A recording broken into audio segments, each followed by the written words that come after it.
It's time for WFO Radio NHRA Nitro. Here's your host, Joe Costello. Hey everybody, WFO Radio Podcast. We are back. I'm Joe Costello. Thank you very much. At WFO Joe on Twitter and Instagram. And here's the deal. We've got another champion. This time really quick and fast bracket racing. Talking about Top Dragster and Danny Nelson. I'm very excited about this one because Danny is someone that I followed since I was a kid, or certainly a young man, in the 5-day bracket race at Moroso Motorsports Park where I used to go. I'll tell you about that after the interview is over. But he goes on and becomes a Top Dragster world champ. He's got a real interesting story. So all you fans of Top Dragster and fans of Top Sportsman who think your racers don't get enough love, now is the time to share the show, tweet, retweet, repeat, share it on Facebook, let your friends know. You can hear about Danny Nelson and how he won the championship on WFO Radio. He's got some real interesting stuff to talk about. Now, this is only possible because of a couple of sponsors. And before I tell you about them, I'll tell you about the new thing that's going on, right? Like some people have suggested, like, man, the sponsors, we got to, and I'm going to say them as efficiently as possible. And you're going to use them more because you appreciate how efficiently I talk about the sponsors, like the Dragster Adventure at Frank Hawley's Drag Racing School, where you can drive a dragster. They go all around the country. They make it easy. They supply everything. It's inexpensive, and it's a whole lot of fun. FrankHawley.com. Do it. Total Seal piston rings. If you're building an engine, you're spending all kinds of money on high-performance parts, you need the best piston rings, and they are the people to do it. TotalSeal.com. MagicDryUS.com. It's the official organic absorbent of the NHRA. It's lighter, it's better, it's all natural. They support drag racing. What more do I have to say? MagicDryUS.com. Samtech.edu, because you need to make money, or your kid needs a good career that he's going to love going to work so he doesn't have to be in a cubicle for the rest of his life with some guy yelling at him. Samtech.edu. Start your education at full speed. And Rodax. coffeeandgrills.com. Hot sauce, spice rub, everything good, everything you don't want. It's total gourmet stuff, drag racing themed blends of coffee shipped to your door. It's amazing. Rodak, R-O-D-A-K-S, coffeeandgrills.com. Hit them up. You will love it. You will thank me. Sponsor mentions over. How about that one? Now let's get into it with our Top Dragster champ. Joining us now, part of our parade of 2019 Lucas Oil Series champions, and in this case, it's a RacingRVs.com Top Dragster world champion, big money bracket racer and chassis builder for a long time. Now he's a world champion, Mr. Danny Nelson. Danny, congratulations. Thanks, Joe. I appreciate it. Now, I remember Danny Nelson from way back in the day coming to the Moroso 5-day bracket race and just seeing the way you built your bracket dragsters back then. You always had like a very meticulous nature and you always were cutting edge. And now you're a world champion. It's got to be really cool to win a championship in a dragster that you built and designed yourself. Yeah, it feels real good. We've had champions in the past, but this is my first championship. Just really started running NHRA 6 years ago, Top Dragster part-time 5 years ago, and then I've been doing it. This is the fourth year full-time. And so, but you were a bracket racer for many years, and you built chassis. Was it the popularity of Top Dragster that drew you in, a chance to kind of combine going fast and knowing what to do on the top end that pulled you in? Yes, yeah. I mean, just to be honest with you, it looked like it was easy, just looking, but when you get to going, I've been 245 miles an hour, and, that's a little bit different than going 150, 8-mile bracket racing, or even, 170 quarter-mile racing, Yeah. Well, how it has evolved, right, Danny? Like, it's crazy. If I talked to you back when I saw you at one of those 5-day bracket races in the 90s and said, hey, yeah, you'll be bracket racing at 240, I don't know what you would have said. What would you have said? I'd have said, you're crazy. I'll never do that. It's a kind of a funny deal. You mentioned the bracket racing. Ron Folk, I'm sure you know. Sure. Ron, Nick and Brian's dad. Well, he and I raced together for years, back started in the 80s. And probably in the mid '90s, I started going to West Palm for the 5-day Barroso 5-day in '87. I went every year till 2012. And but one year during the '90s, I had sold my car. Someone come up and wanted to buy it, and they just, had the money to buy it, and that's what I do for a living. So I sold it, and I didn't have a car to go to West Palm, so I called Ron. They had 3 or 4 of my cars at that time, and I called him and told him I was, wanting to fly into West Palm, and there Nick and Brian could only drive one car, So I flew in and drove one of theirs, and of course, at that time I didn't race quarter mile at all. Just in Florida. That's the only time we ever raced quarter mile. And my car at that time would go, 830s to 840s, small block. So I go to West Palm Beach and get in Brian or Nick's car. I don't remember whose it was now. But that thing goes, went 770 at 180, at almost 180. And I came back and I was shaking when I got out of the car. And Ron said, "What are you shaking about?" And I said, "Y'all are crazy. There ain't no way you can go that fast bracket race." Yeah.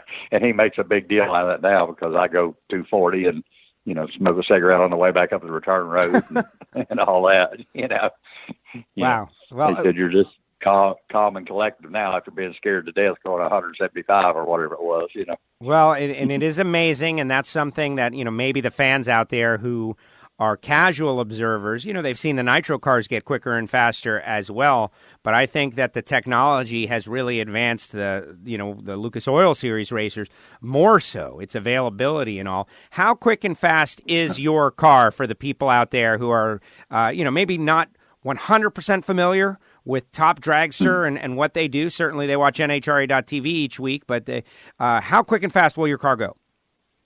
I've been 372, 199 in the 8th, and on that run I went 576 at 248, and and I bracket raced this car Memphis a couple of years ago, just at a Saturday night. I went just mainly to test, but ended up bracket racing it and made it to the finals, and the car was so hot. I just told the guy, I said, "Go up there and tell him I'm broke."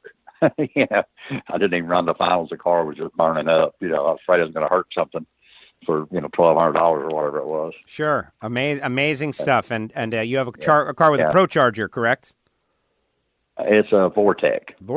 Okay. Vortec supercharger. Yeah. Centrifugals, basically same design as a Pro Charger, different manufacturer. The rival, the crosstown rival, which is great, and I know Vortec has been around for a long, long time. And let's talk about your championship season. In that we've spoken with a lot of champions this year, and they all have a different story. In that some left the house last year to go win the championship, and they started off hot, and they got hot right away, and they won the title. Others weren't even thinking about winning the championship and found success. What's your story? Like last year when you were prepping at this time, were you planning on winning this championship? Yeah, I was. I mean, when I started racing Top Dragster, 4 years ago, that's when I started running full time. That's what I was doing. I mean, it didn't work out till this year, but this year it worked out.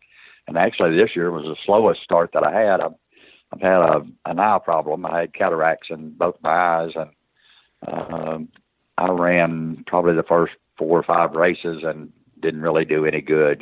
Third round, I think a semifinal or something, but didn't make any finals in 5 or 6 races. And so I went to the eye doctor, and he said I had cataracts. So I decided to get one eye fixed, the one that was real bad. And I ran the points race at Indy. And then normally I go from there straight to Chicago for the division race, but I had the appointment to get my cataract fixed that following week, so I couldn't go to Chicago. And so I came back and got my cataract fixed. And then the next race that I went to was Bowling Green, and that's when I went on my tear, or whatever you want to call it. Won 4 out of 5 races, the next 4 out of 5 races. And semifinal in the other one, that was Indy. I went red in the semis.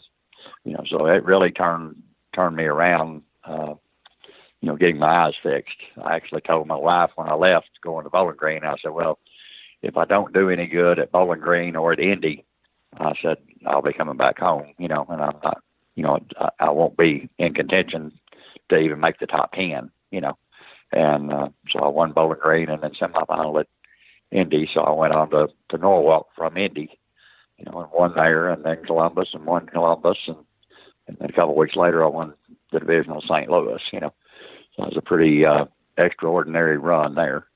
Wow. Yeah. First of all, I'm stuck on the. Are you annoyed that you didn't go to the doctor to get your eyes fixed sooner? Oh yeah, yeah.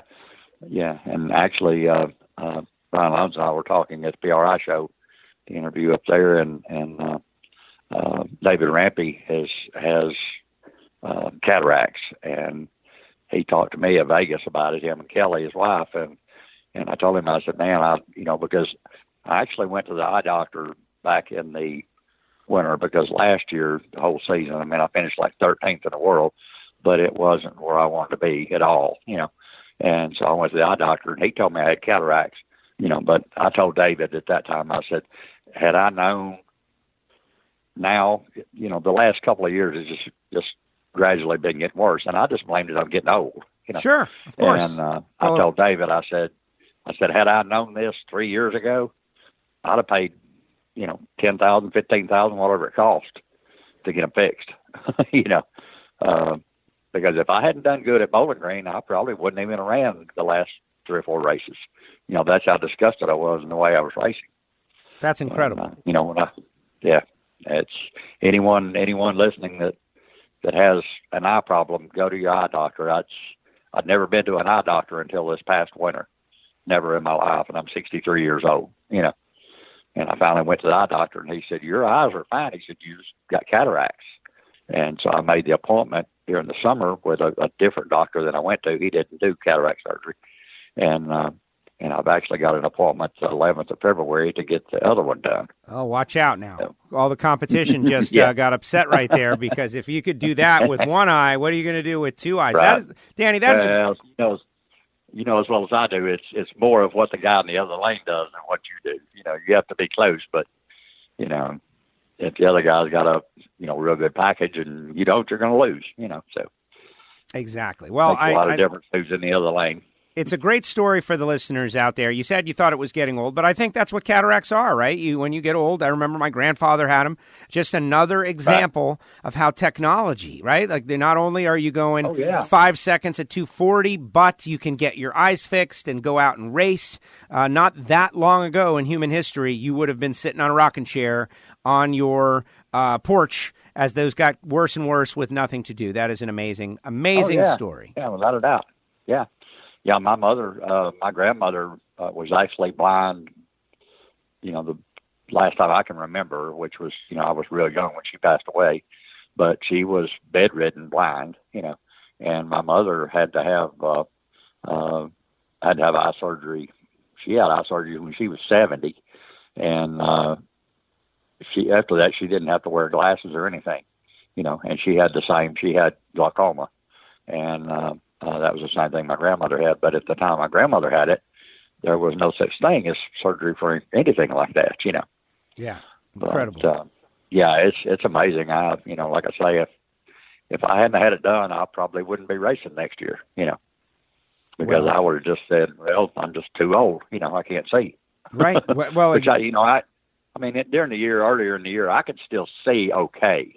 It wasn't like he was going to run over somebody or crash or anything like that.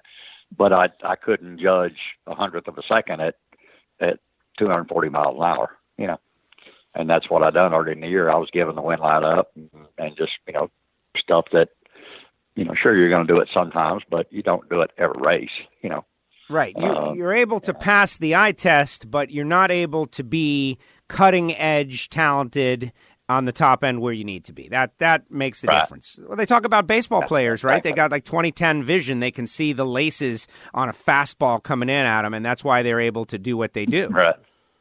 Yeah, that's correct. That's correct. Yeah, when I was younger, I was so fast on the starting line, a lot of guys said, well, you can see the electricity coming through the bulbs. You don't have to see the bulb. Just joking, So let's talk about the. All right, you went on a tear, which hearing that story, that the turning point of your season was going to get your eyes fixed, and then you go out there and you win a bunch of races. But coming down the stretch, tell me about like you locked it up pretty early. Were there any moments where you felt out of control of the championship?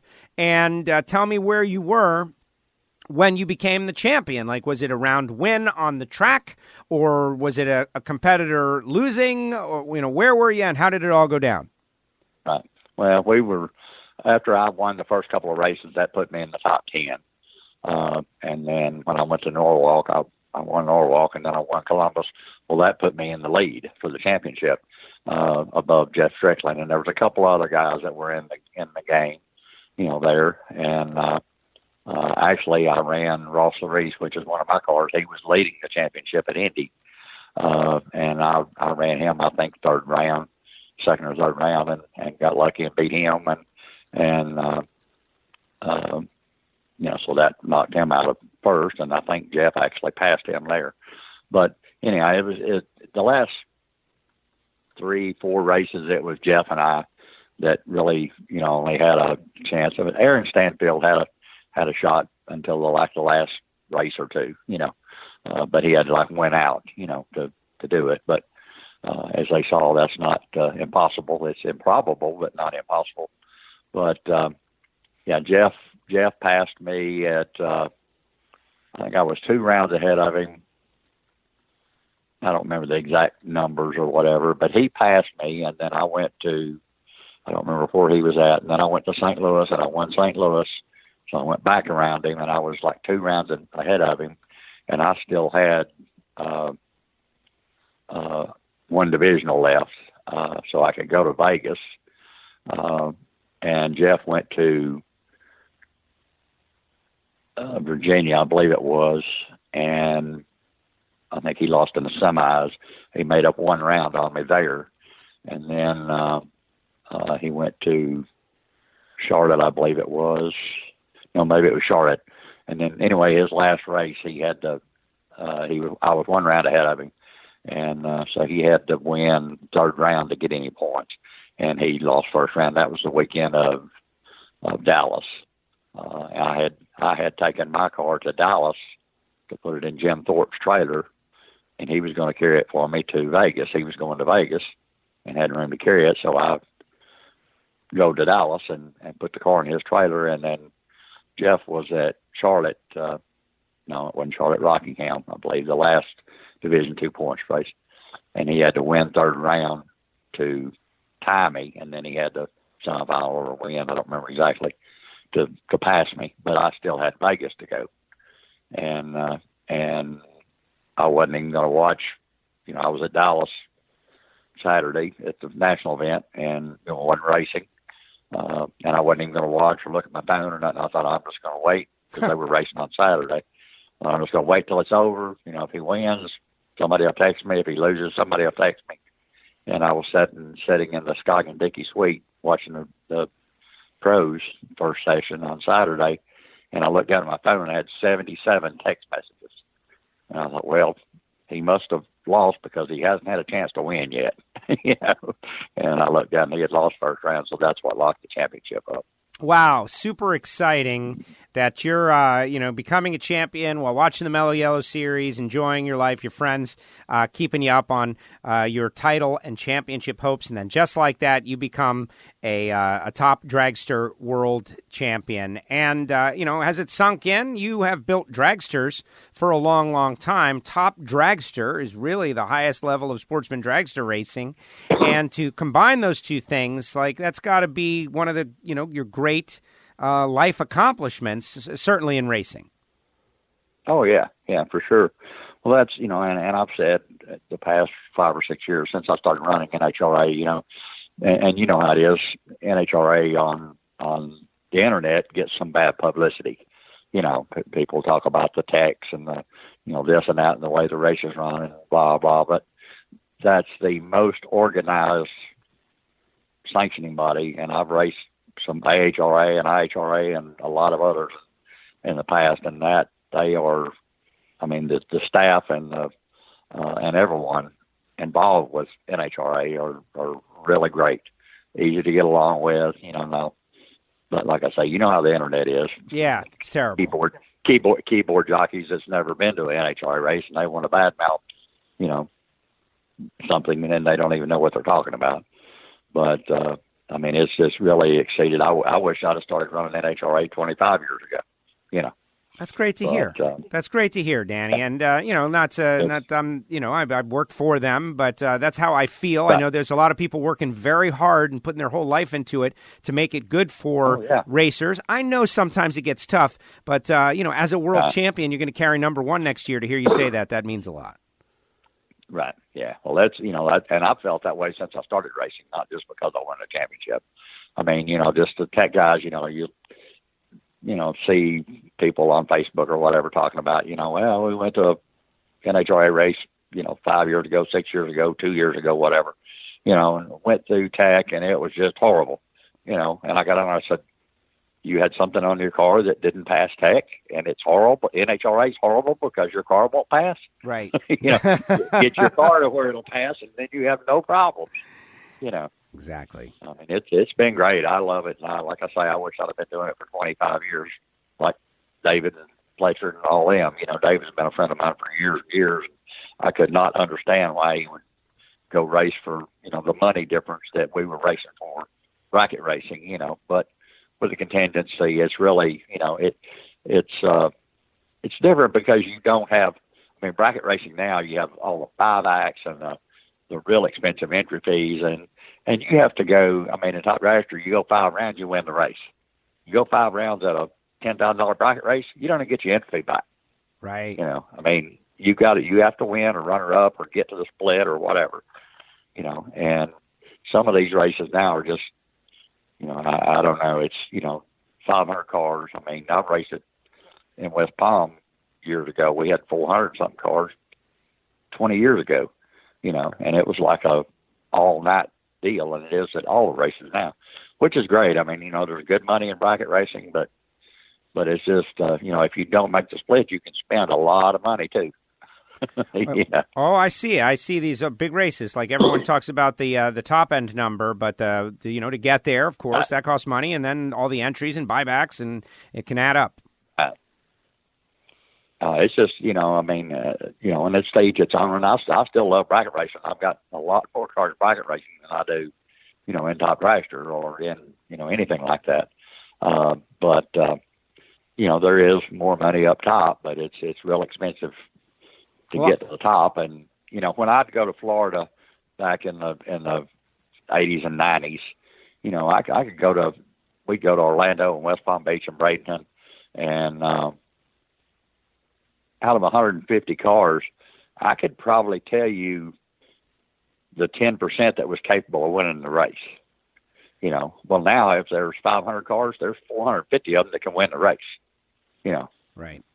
Like flipping quarters out there. Years ago, it was, there was actually, if there was 150 people, there was, 15 people that were capable of winning the race, at any given day.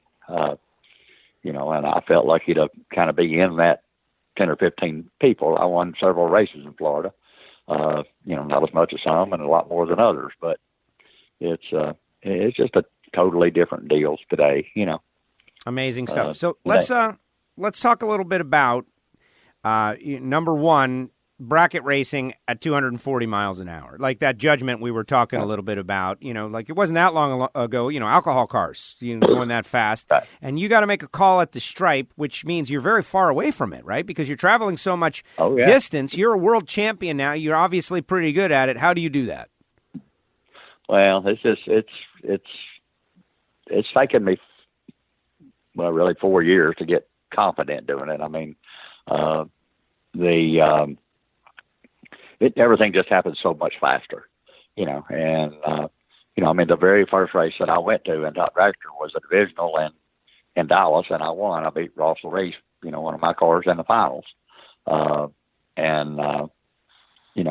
it's just, really the only way I know to explain it, it just happens, everything so much faster, and if I'm running a car, a 620 car, whatever, 630 car, just going 220 miles an hour and I'm going 240 or, high 230s or whatever, that last 300 feet goes in a hurry, because you're already going 220 or whatever at the 1,000 foot, and it's just, to do it, you have to lift before you ever get to them.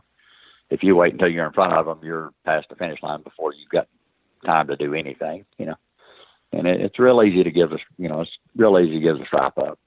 Amazing. But, Amazing.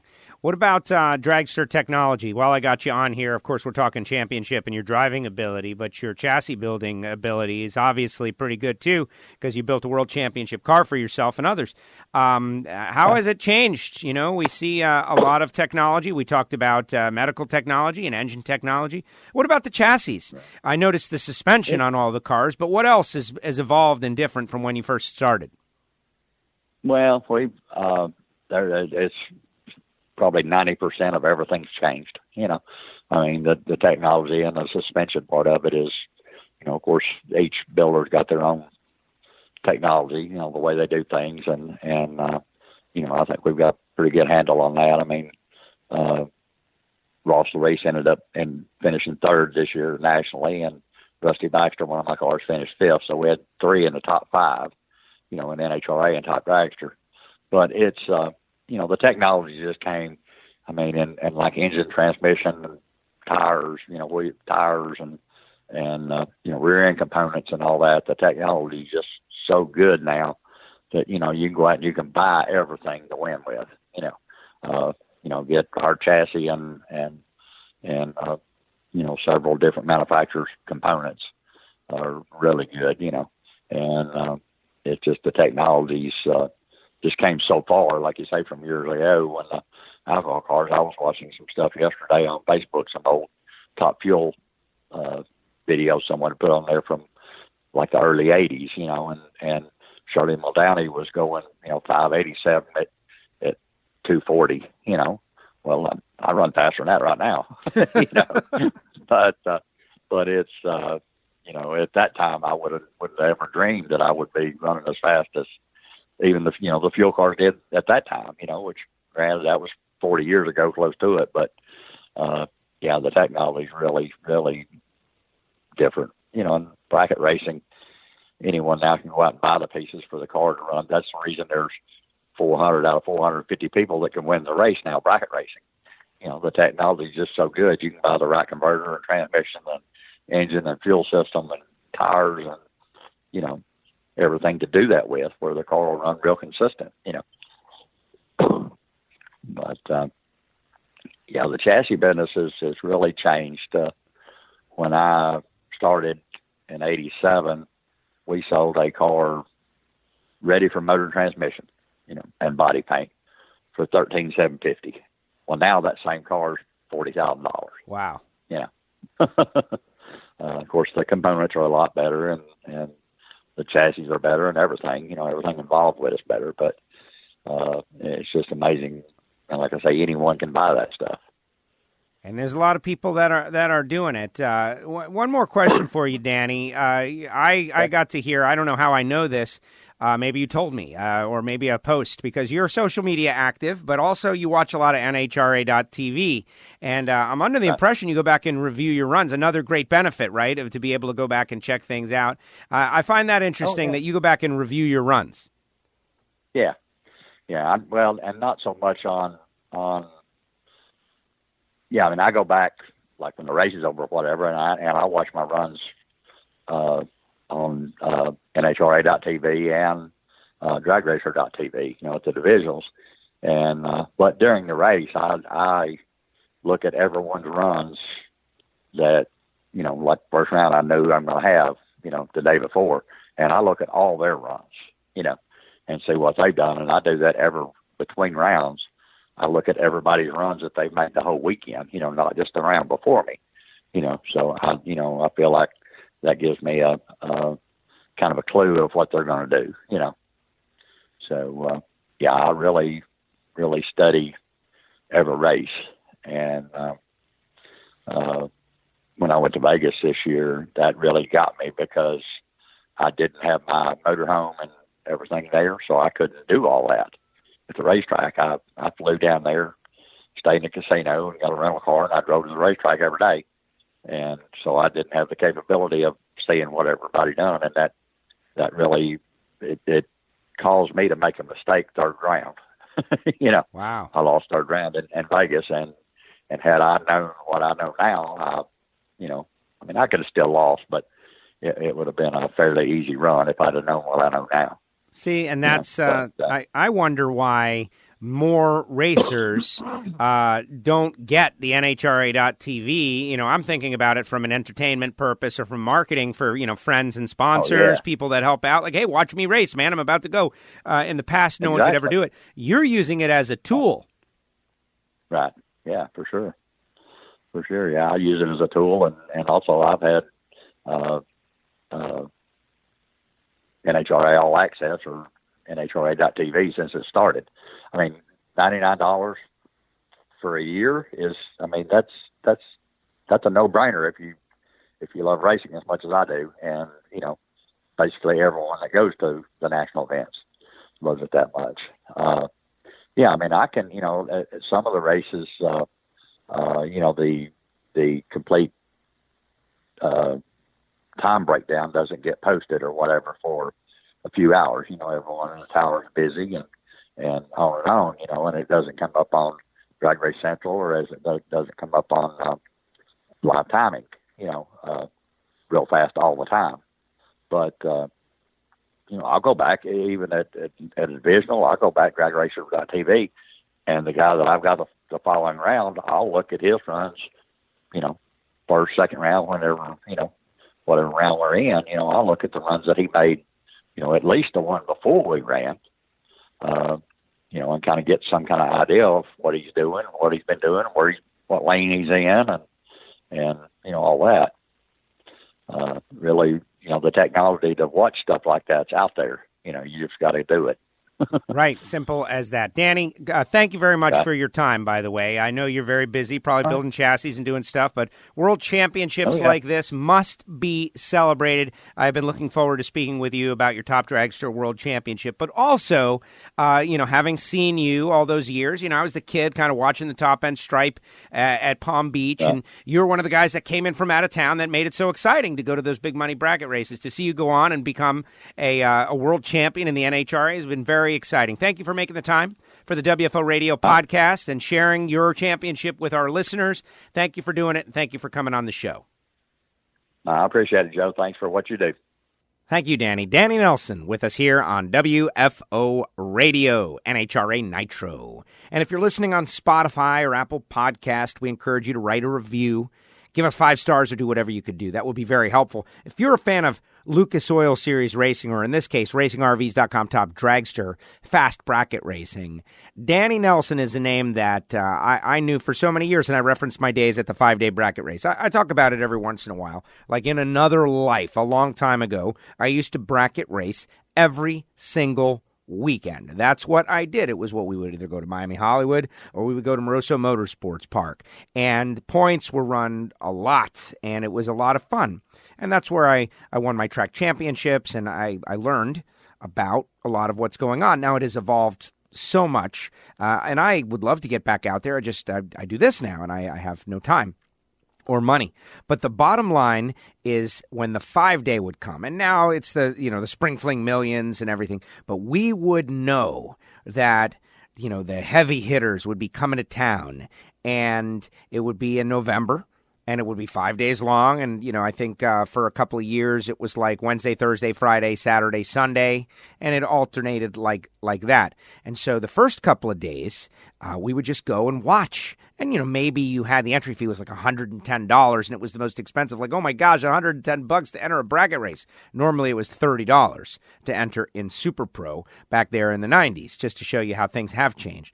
$30. And at our local track, you would win like $800 for the $30 entry. And in the street class, it was $20. And I remember when it went up to $22, everybody complained. Like, oh my gosh, $22 for what was called sportsman and was really street tire class, for the most part.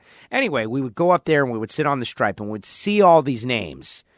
Danny Nelson, and, Kenny Underwood would come over, Troy and Gary Williams would come over, and Jeg would be down, and just all these amazing names. If you watched my NHRA social media feeds from Pomona, where we had the summit finalists there was a Vega wagon, and I told the story about Woodrow Brackett in the Bad News Travels Fast Vega wagon, and seeing him cut down the stripe, drive the stripe to a couple of thou, and the front wheel was coming off the ground, and it was amazing. And those were the days. And I've been following Danny Nelson since those times. Like, I didn't know him. I didn't go talk to him. I went up and talked to a couple of people.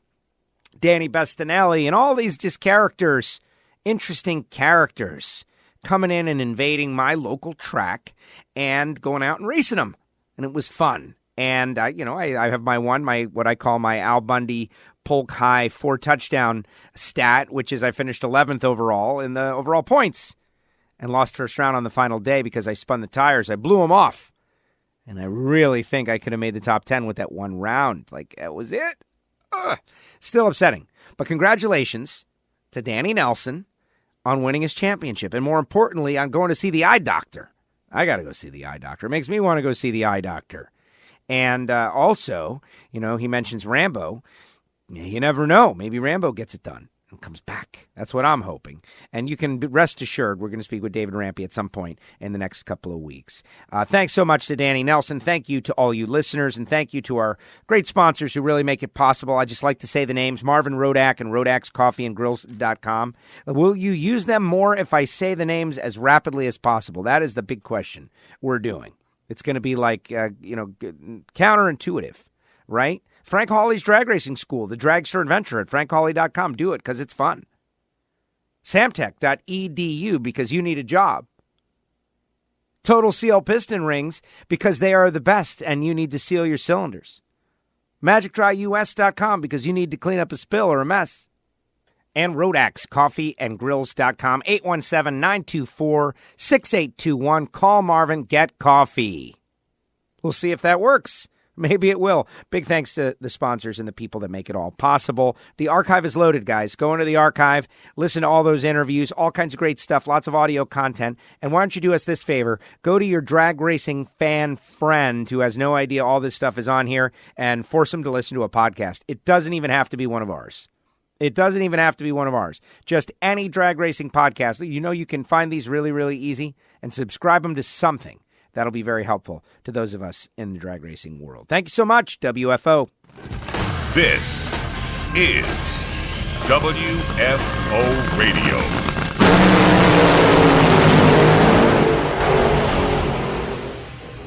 I love WFO Radio. Oh, yeah. The views and opinions of the hosts, guests, or callers do not necessarily reflect that of the station ownership, advertisers, or agencies. Hey, engine builders, Total Seal Piston Rings are the leader in ring seal technology, and they go out of their way to help their customers and will make custom sets for any specific piston you might have. Customer service, top notch. Made in America? Absolutely. They're located in Phoenix, Arizona, and they've got everything it takes to develop the world's best piston rings. Give them a call at 800-874-2753 or go to TotalSeal.com. We're talking gourmet coffee, we're talking hot sauces, we're talking spice rubs, we're talking everything good at Rodak'sCoffeeandGrills.com. Marvin Rodak, been doing it since the 70s, figured out that life is better with great coffee, and oh, he's so right. 817-924-6821. Call Marvin. He'll roast up some coffee fresh for you. Throw in some hot sauce, some spice rub, and you will be loving it. Hit him up, Rodak'sCoffeeandGrills.com. Start your education at full speed with the School of Automotive Machinists and Technology. Accelerate your career as a high-performance engine builder with classroom instruction and practical hands-on experience in the lab, on the dyno, and at the track. In addition to the block, head, and CNC programs, SAM now offers motorsport, EFI tuning, and an Associates of Applied Science degree. And SAM is a military-friendly school, approved to train veterans and other eligible persons under the GI Bill. Start your education at full speed. Go to samtech.edu today. Attention adrenaline junkies, Frank Hawley's Dragster Adventure is calling you. Rides available for the 2020 season. Go to frankhawley.com. They're coming to a track near you. It makes a great gift, and you know the holidays are coming, whether it be licensing for super comp, super gas, all the way up to top alcohol, they can do it. But if you're a drag racing fan and you've always imagined what it might be like to drive a dragster, to accelerate 0 to 60 in 3 seconds and run 10s in the quarter mile, give them a call. 866-480-7223, frankhawley.com, the Dragster Adventure, and tell them you heard it on WFO.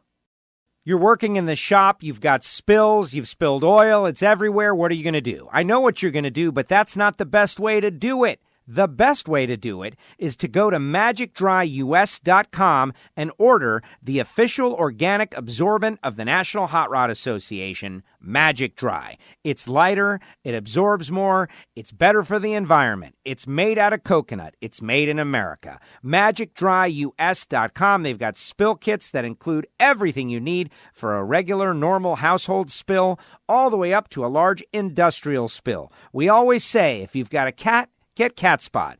If you've got a shop, if you've got a factory, if you've got a spill, call Magic Dry. That's magicdryus.com. Subscribe to WFO Radio on iTunes. Never miss a show. And don't forget to write a review. WFO.